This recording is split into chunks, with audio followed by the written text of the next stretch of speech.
नमस्कार दोस्तों, मैं अमित गुप्ता। और आज मुझे एक बहुत अच्छी बात याद आ रही है कि बहुत सारे साथी हैं ऐसे जो लगातार संगठन में बने हुए हैं, एकता के साथ अपना काम कर रहे हैं, अपनी टीमों को आगे बढ़ा रहे हैं और हर व्यक्ति को आगे बढ़ाने का एक प्लेटफॉर्म दे रहे हैं। मुझे एक कहानी याद आ रही है। ये कहानी है पुराने ज़माने में कहीं पर हंसों का जोड़ा रहा करता था और वो हंस जो है वो आपस में परिवार के साथ में घुले मिले रहा करते थे और लगातार जो है अपने शिकार के लिए, अपने भोजन के लिए इधर से उधर अन्यत्र चले जाया करते थे। एक बार की बात है साथियों कि वो हंस जो है ग्रुप में विचरण कर रहे थे और एक जगह से दूसरी जगह उड़कर जा रहे थे। लेकिन एक बार ये हुआ कि बहुत लंबे समय तक जाने पर उन्हें कहीं से भी भोजन की कोई व्यवस्था नहीं हो पाई। और आपको ये पता ही होगा कि जब परिस्थितियाँ विपरीत होती है तो बहुत सारी बाधाएं अपने आप लगातार चली आती है, लेकिन बाधाओं में भी अवसर होता है। तो ऐसा ही कुछ कारण हुआ उन हंसों के साथ में। और वो जब लगातार उड़ते चले जा रहे थे तभी एक हंस को ज़मीन पर बहुत सारा अनाज बिखरा हुआ दिखा और उसने बोला कि आज तो मालामाल हो गए। तो उसने अपने सभी साथियों को बताया कि ज़मीन पर बहुत सारा अनाज बिखरा पड़ा हुआ है, तो क्यों ना हम चलते हैं और अपनी भूख को मिटाते हैं। बहुत सारे बच्चे जो हैं वो भूखे प्यासे हैं, तो सबको लेकर वहां चलते हैं। लेकिन तभी जो हंसों का मुखिया था उसके दिमाग में विचार आया कि कहीं ये किसी की चाल तो नहीं, क्योंकि परिस्थितियां विपरीत जरूर है लेकिन इसमें हमें धैर्य रखना ज़रूरी है। तो कहीं ये किसी की चाल तो नहीं, ऐसा सोचकर उन्होंने हंसों को आगाह किया। लेकिन हंस जो भूख प्यास से व्याकुल थे वो नहीं माने और वो ज़मीन पर नीचे उतर गए। तभी साथियों क्या हुआ, वो दाना चुगने लगे। लेकिन अचानक वहाँ जो मुखिया ने सोचा था वैसा ही हुआ।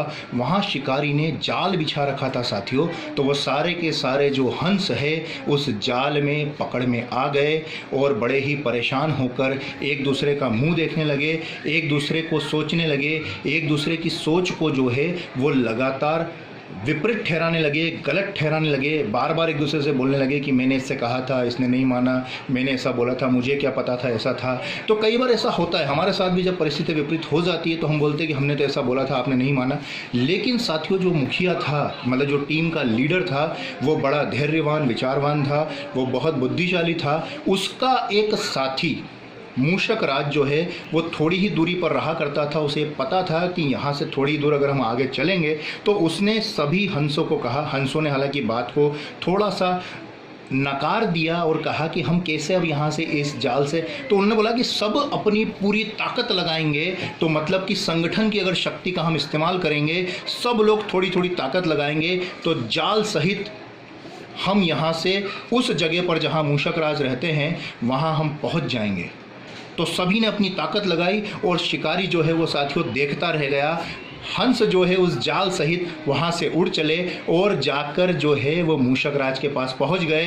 हंसों के मुखिया ने मूषक राज का आह्वान किया कि हे मूषक राज, आप बाहर आइए, अपने बिल से बाहर निकलिए और इस विपदा से हमें छुटकारा दिलाइए। तो साथियों यहाँ पर एक नज़ारा मिलता है कि अगर मित्रता घनी हो, घनिष्ठ हो तो यस बिल्कुल विपत्ति में भी वो काम आती है। तो मूषक राज ने अपनी पूरी सेना के साथ में हंसों के आसपास का जो जाल है साथियों वो काट दिया। सारे हंस जो है वो विचरण करने लगे, एक दूसरे को धन्यवाद देने लगे, मूषक राज को धन्यवाद देने लगे।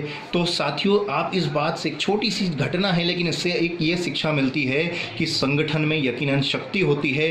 पूरी ताकत से, पूरी टीम के साथ अगर जोरदार प्रयास किया जाए तो बड़ी से बड़ी जो विपत्ति है, बड़ी से बड़ी जो आपदा है, उससे निपटारा किया जा सकता है, उससे हम बाहर निकल सकते हैं दोस्तों। और यहाँ पर दोस्ती का भी महत्व है कि एक दूसरे से हमें घनिष्ठता बना के रखनी है, दोस्ती को बरकरार रखना है, संगठन को बरकरार रखना है।